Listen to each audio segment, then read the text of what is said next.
अस्सलाम वालेकुम, मैं हूँ बुशरा एंड आप देख रहे हैं बुशरास कोचिंग। लेट नॉट मैथमेटिक्स में हम आ गए हैं कंप्यूटर साइंस सेक्शन में, जहाँ पर हम करेंगे अपने 10 MCQs एंड देखेंगे कौन कौन से टाइप के MCQs जो है वो हमारे पास लेवल 2 में आएंगे। लेवल 1 हमने कर लिया, लेवल 2 भी जो है ये हमारे लेवल 2 की आखिरी जो है सीरीज़ की वीडियो है। इसके बाद हम लोग लास्ट लेवल यानी लेवल नंबर 3 करेंगे। तो इसमें जो है हमारी पूरी के पूरे जितने भी हम लोग एंट्री टेस्ट दे रहे हैं फॉर ईटा, नीट, NTS, नस्ट और MDK, उसकी सारे के सारे MCQs जो है वो कवर हो जाएंगे एंड आप 80 to 90% जो है आपकी तैयारी कंप्लीट हो जाएगी। तो चलिए स्टार्ट करते हैं computer section without any delay. लेकिन सबसे पहले आपको चैनल को सब्सक्राइब कर देना है ताकि आपको ऐसी वीडियोज और मिलती रहे एंड साथ ही आप मेरी ऑनलाइन क्लासेस ज्वाइन कर सकते हैं जिसकी सारी डिटेल्स हर वीडियो के एंड में होती है। तो चलिए स्टार्ट करते हैं। फर्स्ट क्वेश्चन है हमारे पास, which of the following is a primary storage device. सबसे पहले हमें पता होना चाहिए what is primary storage device. तो ये वो डिवाइस होती है जो कि हमारे पास स्टोरेज करती है डेटा को और इंस्ट्रक्शन को, ताकि फिर CPU जो है उसको आसानी से क्विकली यूज़ कर सके। ठीक है ना। सबसे पहले हमारे पास हार्ड डिस्क है। तो हार्ड डिस्क हमारे पास प्राइमरी नहीं सेकेंडरी जो है स्टोरेज डिवाइस है। ठीक है ना।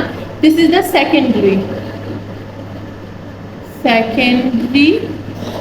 Storage device. तो स्टोरेज डिवाइस को मैं SD लिख दूंगी। ठीक है। तो हमारे पास स्टोरेज डिवाइस है, सेकेंडरी स्टोरेज डिवाइस है जो कि लॉन्ग टर्म डेटा को जो है वो अपने पास क्या करती है, स्टोर करती है, जिसे हम लोग हार्ड डिस्क कहते हैं। ठीक है ना। किसी भी कंप्यूटर का, किसी मोबाइल का हार्ड डिस्क जो भी आप समझे। ठीक है ना। जैसे कि हमारे जो मोबाइल में जो डेटा फिक्स होता है, जैसे हमारे फोटोज वीडियोस वगैरह, तो वो हमारे पास हार्ड डिस्क में जो होती है वो सेव होती हैं। This is called a secondary storage device. ठीक है ना। अगर हम लोग CD रूम की तरह चले तो CD रूम हमारे पास जो है ऑप्टिकल स्टोरेज डिवाइस होता है। क्या होता है ये? Optical storage device. ठीक है। ये ऑप्टिकल स्टोरेज डिवाइस होता है जो CD को, DVDs को रीड करता है। पुराने ज़माने में हम लोग CD वगैरह यूज़ करते थे। ठीक है ना। अब तो खैर जो है CD ज़्यादातर लोग यूज़ नहीं करते, अब USB फ्लैश ड्राइव यूज़ करते हैं। लेकिन अब भी CD जो है वो काफ़ी ज़्यादा लोग यूज़ करते हैं for storing their datas and etcetera etcetera. ठीक है। पर्सनली मैं तो यूज़ नहीं करती अब CD, बिकॉज CD में मेरा कोई काम भी नहीं होता, और साथ ही जो है जब आपके पास छोटी सी फ्लैश ड्राइव है तो आप CD जो है वो फिर क्यों ही यूज़ करेंगे। ठीक है ना। तो इसीलिए मैं जो है फ्लैश ड्राइव यूज़ करती हूँ। यहाँ पर जो CD रोम है वो हमारे पास ऑप्टिकल स्टोरेज डेटा होती है जो CDs को और DVDs को जो है वो रीड आउट करती है। ठीक है ना। अगर हम लोग रैम की तरफ चले, RAM रैम यानी रैंडम एक्सेस मेमोरी, तो इसका आप फुल फॉर्म लिख लीजिए। रैंडम एक्सेस मेमोरी जो होती है वो हमारे पास एक प्राइमरी स्टोरेज डिवाइस होती है जो कि हमसे मांगी गई है। तो ऑप्शन नंबर जो C है वो एक करेक्ट ऑप्शन में आ रहा है, लेकिन हम लोगों ने फ्लैश ड्राइव के बारे में भी नहीं पढ़ा, तो हम लोग सिर्फ फिलहाल इसके बारे में डिस्कस करते हैं। तो रैम जो है वो हमारे पास होती है रैंडम एक्सेस मेमोरी, जो कि प्राइमरी स्टोरेज डिवाइस होती है। ठीक है। Primary storage device. ठीक है। और ये क्या करती है, ये हमारे पास जो है क्या करती है, ये हमें जो है वो क्विकली डेटा एक्सेस जो है देती है, स्टोरेज डेटा और instructions that CPU needs to quickly access. तो ये हमारे सारे के सारे वही डेटा और इंस्ट्रक्शन देती है जो कि CPU को क्विकली चाहिए होते हैं। ठीक है ना। और नाउ USB फ्लैश ड्राइव के बारे में बात करें तो this is the portable storage device. क्या है?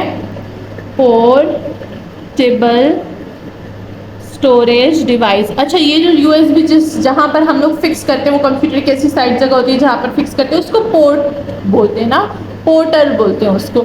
इसीलिए इसका नाम भी पोर्टेबल स्टोरेज डिवाइस रखा गया है, जो कि यूज़ होती है डेटा स्टोरेज के लिए, ट्रांसफ़र के लिए, also consider as secondary storage, जिसको सेकेंडरी स्टोरेज भी कहा जा सकता है। ठीक है। Secondary storage. ठीक है। ये हमारे पास क्या होती है, डेटा को ट्रांसफ़र करने के लिए हम यूज़ करते हैं। मैं ज़्यादातर डेटा ट्रांसफ़र के लिए यूज़ करती हूँ, या फिर कोई ना अपने डेटाज या फिर अपनी जो मैंने स्लाइड्स बनाई होती हैं प्रेजेंटेशंस वगैरह के लिए, या फिर स्टूडेंट्स को कुछ दिखाने के लिए, तो ये सारी चीज़ें जो है मैं उस USB के लिए USB जो है हेल्प देती है मुझे, ताकि मैं ये सब कुछ जो है वो रख सकूँ अपने पास, ठीक है ना। तो जब भी किसी की प्रेजेंटेशन वगैरह होती है तो आपने देखा होगा वो USB लाते हैं अपनी स्लाइड्स के लिए, एंड इसी तरह मैं भी ऐसे ही करती हूँ। तो USB जो है हमारे पास एक पोर्टेबल स्टोरेज डिवाइस है। सो आंसर सी जो है हमारे पास करेक्ट है, जो कि प्राइमरी स्टोरेज डिवाइस है रैम, ठीक है।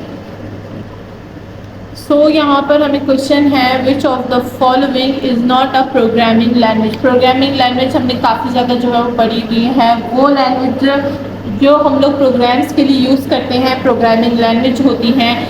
यहाँ पर हमें जावा, पाइथन, HTML, C++ गिवन है। इसमें काफ़ी ज़्यादा जो है आपने C++ का नाम सुना होगा कि एक प्रोग्रामिंग लैंग्वेज है, ठीक है ना।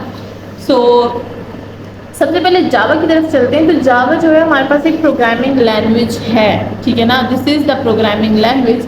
और ये क्या होती है, ये एप्लीकेशंस के लिए यूज़ की जाती हैं, ठीक है ना, फॉर डेवलपिंग एप्लीकेशंस, ठीक है। एप्लीकेशंस को बनाने के लिए जावा यूज़ किया जाता है, ठीक है ना। अगर हम लोग पाइथन की बात करें तो पाइथन भी एक प्रोग्रामिंग लैंग्वेज है, और ये जो होती है ये किस लिए यूज़ होती है, ये यूज़ होती है टू सिंप्लीफाई एंड जो है रीडेबिलिटी, ये रीडेबिलिटी के लिए यूज़ होती है, ठीक है, रीडेबिलिटी, ठीक है। और ये जो है हमारे पास एप्लीकेशंस के लिए भी और वेब डेवलपमेंट के लिए भी जो है वो यूज़ की जाती है, ठीक है, वेब डेवलपमेंट के लिए, ठीक है ना। अगर हम लोग HTML की बात करें तो HTML का मतलब है हाइपर टेक्स्ट मार्कअप लैंग्वेज, ठीक है। इसका पहले भी जो है मैं जिक्र कर चुकी हूँ लेवल A में, और इन सब का ज़्यादा से ज़्यादा मैं जिक्र कर चुकी थी। आई थिंक वहाँ पर जावा और C++ नहीं था, पाइथन और HTML का मैं जिक्र कर चुकी हूँ पहले भी। तो HTML का मतलब क्या होता है, full hyper text markup language, ठीक है ना। और ये एक प्रोग्रामिंग लैंग्वेज नहीं है, ये जो है हमारे पास क्या होती है, ये एक मार्कअप है, हमारे पास मार्कअप लैंग्वेज होती है जो कि क्रिएटिंग और स्ट्रक्चरिंग वेब पेज के लिए होती है। इसको वेब पेज के लिए यूज़ करते हैं, ठीक है ना, वेब पेज के लिए यूज़ करते हैं हम लोग इसको। ये एक प्रोग्रामिंग लैंग्वेज नहीं है। और अगर हम C++ जो है वो देखिए, this is the programming language and very famous programming language. अगर कोई मैथ्स में BS कर रहा है या फिर जो है कंप्यूटर साइंस में BS कर रहा है तो हमने C++ जो है काफ़ी दफ़ा पढ़ी होगी। कंप्यूटर साइंस वालों ने तो बहुत दफ़ा पढ़ी होगी, और जो मैथ्स वाले हैं BS मैथ्स वाले, उन्होंने आई थिंक 2 या 3 जो है इसके कोर्सेज भी पढ़े होंगे अपने BS मैथ्स में, ठीक है। सो C++ is the very famous nowadays programming language, जो कि यूज़ होती है सिस्टम और एप्लीकेशन सॉफ्टवेयर और बहुत ही ज़्यादा चीज़ों के लिए। और C++ जो एक प्रोग्रामिंग लैंग्वेज है, और इसको हम लोग यूज़ करते हैं फॉर एप्लीकेशंस, और इसको हम लोग यूज़ करते हैं फॉर गेम्स, ठीक है। गेम्स के लिए भी हम लोग इसको यूज़ करते हैं, साथ ही इसको जो है सॉफ्टवेयर्स में भी हम लोग यूज़ करते हैं, एप्लीकेशन सॉफ्टवेयर्स वगैरह। तो इन सब चीज़ों के लिए हम लोग जो है वो C++ यूज़ करते हैं। तो यहाँ पर हमारे पास क्या है, ऑप्शन नंबर C जो है वो करेक्ट ऑप्शन है कि ये एक प्रोग्रामिंग लैंग्वेज नहीं है, which is not a programming language. तो HTML जो है हमारे पास प्रोग्रामिंग लैंग्वेज नहीं है। नाउ चलते हैं क्वेश्चन नंबर 3 पर। So which data structure use LIFO principle. तो LIFO प्रिंसिपल कौन सा होता है, यानी फर्स्ट इन फर्स्ट आउट, ठीक है ना। सो LIFO जो होता है हमारे पास होता है लास्ट इन फर्स्ट आउट, ठीक है। सो ऐसा कौन सा जो है हमारे पास डेटा स्ट्रक्चर है, इनमें से सबसे पहले क्यू आता है। तो क्यू जो है वो हमारे पास कौन सा डेटा स्ट्रक्चर है, और ये कौन सा डेटा स्ट्रक्चर यूज़ करता है, क्यू हमारे पास फर्स्ट इन फर्स्ट आउट जो है वो यूज़ करता है, यानी ये यूज़ करता है FIFO, first in first out, ठीक है ना। हाँ, तो आपको ये जो शॉर्ट फॉर्म से आनी चाहिए ना। अगर हम लोग स्टैक की बात करें तो स्टैक एक ऐसा डेटा स्ट्रक्चर है जो कि यूज़ करता है LIFO for the last element add to the stack and the first one to be the remove, ठीक है ना। तो लास्ट इन फर्स्ट आउट, ठीक है, ये कौन सा है, ये लास्ट एलिमेंट को ऐड करता है और फर्स्ट एलिमेंट को रिमूव कर देता है, ठीक है। सो हमारे पास ये जो है LIFO यूज़ करता है ना। अगर हम लोग एरे की बात करें तो एरे के बेसिक डेटा स्ट्रक्चर है जो कि यूज़ करता है कि वो एलिमेंट को स्टोर करे इन कॉन्टिग्यूअस मेमोरी में, ठीक है। तो ये वो कौन सा यूज़ करता है, ये कॉन्टिग्यूअस मेमोरी लोकेशन यूज़ करता है, ठीक है। तो आपको ये भी पता होना चाहिए ना। अगर हम लोग लिंक लिस्ट की बात करें तो ये एक डेटा स्ट्रक्चर है जो कि कंटेन करता है नोड्स को, विच वेयर ईच नोड जो है कंटेन करता है डेटा फाइल को और रेफर करता है लिंक को, ठीक है ना। तो ये हमारे पास क्या करता है, ये हमारे पास नोड को यूज़ करता है, नोड्स, ठीक है। तो यहाँ पर हमारे पास कौन सा था, हमें LIFO यूज़ करना था, यानी स्टेक। तो स्टेक हमारे पास वो डेटा स्ट्रक्चर है जो कि LIFO जो है प्रिंसिपल यूज़ करता है। सो क्वेश्चन नंबर 4 पर आ गए हैं। Which of the following is use uniquely identify a device on a network. सबसे पहले IP एड्रेस हमारे पास है। सो IP एड्रेस का फुल फॉर्म क्या होता है, IP एड्रेस का मतलब होता है हमारे पास इंटरनेट प्रोटोकॉल एड्रेस, ठीक है ना। इंटरनेट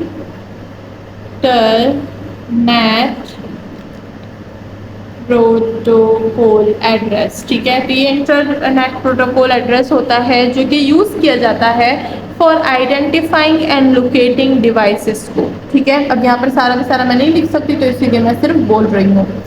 IP एड्रेस किस चीज़ के लिए यूज़ किया जाता है, ताकि हम लोग जो है आइडेंटिफाई कर सकें या लोकेट कर सकें अपनी डिवाइस को, टू लोकेट डिवाइस, ठीक है, या फिर आइडेंटिफाई कर सकें। नाउ अगर हम लोग बी ऑप्शन यानी MAC एड्रेस की बात करें तो MAC का मतलब क्या होता है, MAC का मतलब होता है मीडिया एक्सेस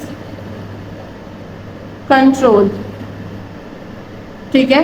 सो इसका मतलब होता है मीडिया एक्सेस कंट्रोल एड्रेस, जो कि यूज़ किया जाता है आइडेंटिफाइंग जो है unique identifier assigned to network interface for communication on a network segments, ठीक है ना। ये एक जो होता है हमारे पास हार्डवेयर एड्रेस होता है जो टिपिकली यूज़ किया जाता है for assigning by manufacture of network interface card NICS जो होता है, ठीक है ना। NICS जो होता है उसमें भी हमारे पास ये यूज़ किया जाता है, ठीक है ना। नौ अगर हम लोग URL की बात करें तो अगर हम लोग देखा जाए तो बाय डेफिनेशन ऑप्शन बी जो है हमारे पास करेक्ट है, बट हम लोग औरों को भी डिस्कस करेंगे। तो URL की बात करते हैं तो URL जो होता है हमारे पास यूनिफॉर्म रिसोर्स लोकेटर होता है। क्या होता है, यूनिफॉर्म रिसोर्स लोकेटर, ठीक है। ये हमारे पास यूनिफॉर्म रिसोर्स लोकेटर होता है जो कि स्पेसिफिकली यूज़ किया जाता है ऑन वेबसाइट्स, ठीक है ना। ये ऑन वेबसाइट्स यूज़ किया जाता है, ठीक है ना। और अगर हम लोग डोमेन बात ही करें तो डोमेन नेम जो होता है वो हमारे पास एक ह्यूमन रिएबिलिटी लेबल होता है। तो ये हम लोग जो है यूज़ करते हैं प्राइमरी फॉर आइडेंटिफाइंग वेबसाइट्स और सर्वर के लिए, ठीक है ना। सो ये भी जो है हमारे पास ऑप्शन में नहीं आता। तो ऑप्शन नंबर बी जो है MAC एड्रेस जो होता है वो एक करेक्ट है, जो कि हमारे पास क्या होता है, आइडेंटिफाई करता है ऑन डिवाइसेस नेटवर्क, ठीक है। So with question number 5, in relational database, what does SQL stand for? तो relational database हमारे पास सबसे पहले क्या होता है, we have to know about this. So rational database जो होती है वो सिंपली एक कलेक्शन होती है ऑफ इंफॉर्मेशन जो डेटा को जो है वो ऑर्गेनाइज करता है इन प्री डिफाइंड रिलेशनशिप, सही है। जहाँ पे जो डेटा होता है वो स्टोर होता है एक से ज़्यादा टेबल्स में, और वो टेबल्स रॉ और कॉलम्स होते हैं, ठीक है ना। सो बेसिकली रेशनल डेटाबेस हमारे पास ये चीज़ होती है ना। रेशनल डेटाबेस में SQL किस चीज़ को स्टैंड करता है, तो यहाँ पर स्ट्रक्चर क्वेरी लैंग्वेज है, सिंपल क्वेरी लैंग्वेज है, तो वो सारा क्वेरी लैंग्वेजेस था तो मैंने इसको डैश दे दिया, ठीक है। And then standard query language है, या फिर जो है हमारे पास सीक्वेंशियल क्वेरी लैंग्वेज है। अब इन चारों में से जो है हमारे पास जो करेक्ट वन है वो है हमारे पास ऑप्शन स्ट्रक्चर्ड क्वेरी लैंग्वेज, यानी ऑप्शन नंबर ए जो है वो हमारे पास करेक्ट है। स्ट्रक्चर क्वेरी लैंग्वेज जो होता है वो हमारे पास क्या होता है, रेशनल डेटाबेस में होता है। अच्छा, ये क्या करता है, ये जो स्ट्रक्चर क्वेरी लैंग्वेज होता है ये क्या करता है कि ये यूज़र को जो है वो अलाउ करता है कि वो अपना डेटा इंसर्ट कर सके, अपडेट कर सके, डिलीट कर सके या उसको जो है क्वेरी कर सके फ्रॉम डेटाबेस, ठीक है ना। और एज वेल ये जो है हमारे पास क्रिएट करता है और मॉडिफाई करता है डेटा स्ट्रक्चर स्कैम्स को, ठीक है ना। सो क्वेरी जो है स्ट्रक्चर क्वेरी लैंग्वेज हमारे पास ये होता है ना। अगर हम लोग सिंपल क्वेरी लैंग्वेज के बारे में बात करें तो this is not the correct expansion of SQL, ठीक है, तो ये तो हमारे पास नहीं आएगा ना। अगर हम लोग स्टैंडर्ड की बात करें, स्टैंडर्ड क्वेरी लैंग्वेज, तो ये हमारे पास क्या होता है, ये हमारे पास जो है एसक्यूएल होता है, स्टैंडर्ड क्वेरी लैंग्वेज, लेकिन इसकी जो एक्सपेंशन होती है वो हमारे पास क्या होती है, वो हमारे पास गलत है, क्योंकि ये क्या होता है, ये होता है स्ट्रक्चर नॉट स्टैंडर्ड, ठीक है ना। और इसमें जो है हमारे पास सिक्वेंशियल की भी यही होता है कि this is not the correct one, मतलब ये कोई चीज़ नहीं होती जिसको हम लोग यूज़ कर सके, ठीक है। This is not the stand for SQL, ठीक है, और ना ही इसका जो है कोई और मतलब बनता है इन रिलेशनल डेटाबेस, ठीक है। सो करेक्ट वन क्या है, structure query language. With question number 6 हमारे पास है what is the main function of the ALU। सो सबसे पहले जो है हमें ALU का फुल फॉर्म पता होना चाहिए। ALU का फुल फॉर्म है हमारे पास अरिथमेटिक लॉजिक यूनिट, ठीक है ना। क्या है, अरिथमेटिक लॉजिक यूनिट, ठीक है। सो अरिथमेटिक लॉजिक यूनिट है हमारे पास ALU का फुल फॉर्म। और इसका मेन फंक्शन क्या होता है, सबसे पहले क्या परफॉर्म अरिथमेटिक एंड लॉजिकल जो है ऑपरेशंस, और मैनेज मेमोरी एक्सेस और कंट्रोल इनपुट और output device, store data temporarily, ठीक है ना। सो यहाँ पर जो होता है हमारे पास ALU का मेन फंक्शन जो होता है वो परफॉर्मिंग अरिथमेटिक और लॉजिकल ऑपरेशंस होता है। जैसे कि क्या, जैसे कि हमारे पास जो है आ गया एडिशन, आ गया सब्ट्रैक्शन, आ गया मल्टीप्लिकेशन, आ गया डिवीजन आ गई, एंड सो ऑन, जितने भी अरिथमेटिक और लॉजिकल ऑपरेशंस हैं उस सारे से हमारे ALU जो है वो परफॉर्म करता है। तो हमारे पास करेक्ट ऑप्शन है ऑप्शन नंबर ए। और अगर हम लोग मैनेज मेमोरी एक्सेस की बात करें तो this function is typically handled by memory management unit, यानी किसका ये फंक्शन है हमारे पास, MMU का ये जो है फंक्शन है मेमोरी मैनेज यूनिट का, ठीक है। और अगर हम लोग बात करें control input and output devices के, तो ये जो है हमारे पास क्या है, ये हमारे पास फंक्शन है CPU का, ठीक है ना, जो कि क्या करता है, कंट्रोल करता है इनपुट और आउटपुट के सारे मामलात को, एंड साथ ही जो है स्टोर डेटा टेम्पररी जो है ये हमारे पास RAM यानी रैम का काम है, ये रैम करता है परफॉर्म, ठीक है ना। सो ये जो है हमारे पास सारे के सारे मैंने बता दिए कि कौन सा फंक्शन क्या करता है, तो अपने पास नोट डाउन कर ले, इसमें से कोई भी चीज़ जो है वो आ सकती है। Now which of the following is not an input device. तो इसी तरह का एक जो है मिलता जुलता क्वेश्चन था जो कि मैंने लेवल 1 में डाला था, और वहाँ पर जो है आई थिंक हमें पूछना था कि which is the input device, कुछ ऐसा ही सा क्वेश्चन था, ठीक है। सो बिल्कुल इससे मिलता जुलता क्वेश्चन था, लेकिन जो है दोनों में एक चीज़ डिफरेंट थी, ठीक है। सो चलिए यहाँ पर हमें बोला गया है कि which is not an input device. तो यहाँ पर अगर हम लोग देखें तो कीबोर्ड जो है हमारे पास एक इनपुट डिवाइस है, यूज टू एंटर डेटा और कमांड्स इनटू अ कंप्यूटर, हम लोग इसके लिए यूज़ करते हैं, ठीक है। सो मैं सबके जो है वो थोड़े बहुत फंक्शंस भी बताऊंगी।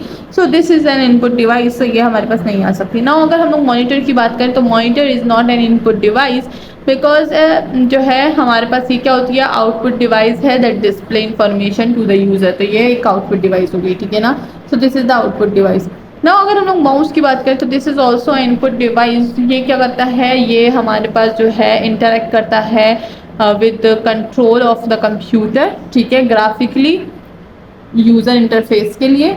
So this is also an input device, ठीक है ना। अगर हम लोग स्कैनर की बात करें तो scanner is a input device use to digitalize physical documents, image वगैरह वगैरह, ठीक है ना। सो ये भी हमारे पास जो है एक इनपुट डिवाइस है। इनपुट डिवाइस कौन सी थी? जो नहीं थी वो थी हमारे पास monitor, so monitor is the correct option. What is the purpose of operating system? तो ऑपरेटिंग सिस्टम का जो है वो हमें पर्पस यहाँ पर जो है पूछा गया है। तो क्या वो पर्पस है? To manage the computer hardware and software resources, और टू क्रिएट और एडिट डॉक्यूमेंट्स, और टू ब्राउज द इंटरनेट, और टू डिज़ाइन वेब पेजेस। तो यहाँ पर जो है करेक्ट ऑप्शन हमारे पास क्या है? करेक्ट ऑप्शन है कि एक प्रोग्राम ऑपरेटिंग सिस्टम का जो पर्पस होता है वो होता है ताकि वो मैनेज कर सके कंप्यूटर के हार्ड ड्राइव और सॉफ्टवेयर रिसोर्सेज को, ठीक है ना। तो ऑपरेटिंग सिस्टम जो है वो सारा का सारा कंप्यूटर का मेन काम करती है कि वो मैनेज कर सके हार्डवेयर की सारी डेटा को और सॉफ्टवेयर रिसोर्सेज को, ठीक है। और नाउ अगर हम लोग यहाँ पर देखें टू क्रिएट और एडिट द डेटा, तो ये जो होता है this is the function typically perform by application of software, ठीक है। सो ये जो होता है कि सॉफ्टवेयर वगैरह जो होती है वो काम करते हैं। इसमें इनका नहीं है और दूसरे में भी नहीं है, चलिए डालते हैं इस सेक्शन के ख़त्म होने के बाद। तो ये जो होती है हमारे पास सॉफ्टवेयर वालों का काम होता है कि वो क्रिएट और एडिट कर सके किसी भी डॉक्यूमेंट को। और अगर हम लोग देखें टू ब्राउज द इंटरनेट, तो ये जो होता है हमारे पास वेब ब्राउज़र्स का काम होता है, और ये भी हमारे पास क्या होती हैं, ये भी सॉफ्टवेयर एप्लीकेशंस ही जो है वो परफॉर्म करती हैं, ठीक है। और टू डिज़ाइन वेब पेजेस, तो ये हमारे पास जो होता है ये भी हमारे पास किस चीज़ का काम होता है? ये डॉक्यूमेंट टूल्स का काम होता है या तो सॉफ्टवेयर इसको परफॉर्म करती हैं, ठीक है ना। सो ये जो है मेन काम है ऑप्शन नंबर ए, जो कि ऑपरेटिंग सिस्टम जो है वो परफॉर्म करता है। सो क्वेश्चन नंबर 9 पर हम आ गए हैं। In the context of database, what does acid stand for? ACID stand for. So यहाँ पर अगर हम लोग सबसे पहले जो है ACID की बात करें, तो ये एक जो है एक्रोनियम है जो यूज़ होता है कॉन्टैक्ट डेटाबेस में, जो कि डिस्क्राइब करता है की प्रॉपर्टीज़ ऑफ ट्रांजैक्शंस, ठीक है ना। सो यहाँ पर अगर हम लोग बात करें ACID की थी, तो वो स्टैंड करता है, करेक्ट वन जो है वो हमारे पास ऑप्शन नंबर सी है, एटॉमिसिटी, कंसिस्टेंसी, आइसोलेशन, ड्यूरेबिलिटी, ठीक है ना। सो ऑप्शन नंबर सी जो है वो हमारे पास करेक्ट है। ACID जो है वो स्टैंड करता है किस चीज़ को? एटॉमिसिटी, कंसिस्टेंसी, आइसोलेशन, ड्यूरेबिलिटी के लिए, ठीक है। अब अगर हम लोग औरों को देखें तो यहाँ पर यहाँ पर एक एक चीज़ को अगर हम लोग देखें, सबसे पहले अगर हम लोग एटॉमिसिटी को देखें, तो ये जो है इंश्योर करता है हमारी ट्रांजैक्शंस को ऑफ ऑल और नथिंग, ठीक है ना। मगर यहाँ पर ट्रांजैक्शन का कोई भी पार्ट जो है वो फेल हो जाता है, तो हम लोग जो है यहाँ पर जो है हमें पता चलता है एटॉमिसिटी में, ठीक है ना। और अगर हम लोग कंसिस्टेंसी की बात करें, तो ये जो है इंश्योर करता है कि ट्रांजैक्शंस जो है वो डेटाबेस के साथ जो है वैलिड है या नहीं, ठीक है ना। मेंटेन करता है ये डेटाबेस को, ठीक है ना। और अगर हम लोग आइसोलेशन की बात करें, तो ये जो है हमारे पास क्या करता है? Transition do not interfere with each other. अच्छा, ये जो है आइसोलेशन जो है ये हमारे पास जो है हमारा जो कंकरेंट ट्रांजैक्शन होता है उसको जो है इंटरफेस करता है, ठीक है ना। और अगर हम लोग ड्यूरेबिलिटी की बात करें, तो ये जो है हमारे पास कमिट करता है सिस्टम में in case of some system failure, तो ये हमारे पास जो है वो सिस्टम का काम करता है, ठीक है ना। तो यहाँ पर जो है हर एक चीज़ के बारे में हमें पता होना चाहिए ना। अगर हम लोग ये बाकी की बात करें, तो यहाँ पर हमारे पास क्या है? हमारे पास फर्स्ट वन है, ठीक है ना, जिसमें हमारे पास एडिशन आ गई है, तो एडिशन जो है हमारे पास करेक्ट वन नहीं है। और यहाँ पर कंट्रोल जो है ये भी हमारे पास करेक्ट नहीं है, ठीक है। और यहाँ पर एडिशन हमारे पास करेक्ट नहीं है, ठीक है। और यहाँ पर हमारे पास कंट्रोल जो है वो करेक्ट नहीं है, तो इसकी वजह से हम लोग इनको चूज़ नहीं कर रहे हैं, ठीक है। इसमें जो है वो सारे करेक्ट वन लिए गए हैं। Now last but not least question of this series, जो कि है हमारे पास, which of the following is an example of a high level programming language. तो क्या वो असेंबली है और मशीन कोड और C++ और बाइनरी। सो अगर आपने जो है इस सीरीज़ को, इस कंप्यूटर वाले सेक्शन को अच्छे तरीके से पढ़ा होगा, तो आपको इसी के जो है स्टार्टिंग में या फिर बीच में जो है इसका आंसर मिल जाएगा। मैंने बीच में बताया था जब हमारे पास जो है लैंग्वेजेस की बात आई थी, तो मैंने बताया था कि आजकल जो है हमारे पास कौन सी प्रोग्रामिंग लैंग्वेज है जो हाई ऑन पीक चल रही है, ठीक है। और इसी के साथ हमारी लेवल 2 की सीरीज का होता है एंड होप के सबको अच्छी लगी हो और सबने कुछ ना कुछ यहाँ पर जो है वो सीखा हो। एंड साथ ही कमेंट सेक्शन में मुझे बताइएगा कि आपको मेरी ये फ्री सीरीज वीडियोस कैसी लगी। इसी के साथ करते हैं वीडियो को एंड अपना बहुत ज़्यादा ख्याल रखिएगा क्योंकि बहुत ज़्यादा गर्मी चल रही है, जिसमें आपको बार बार कहती हूँ अपना बहुत ज़्यादा ख्याल रखिएगा ताकि जो है आप अच्छे से अपने टेस्ट दे सकें, ठीक है। सो अपना ख्याल रखिएगा और मुझे अपनी स्पेशल प्रेयर्स में याद रखिएगा। मिलते हैं नेक्स्ट वीडियो में। अल्लाह हाफिज़।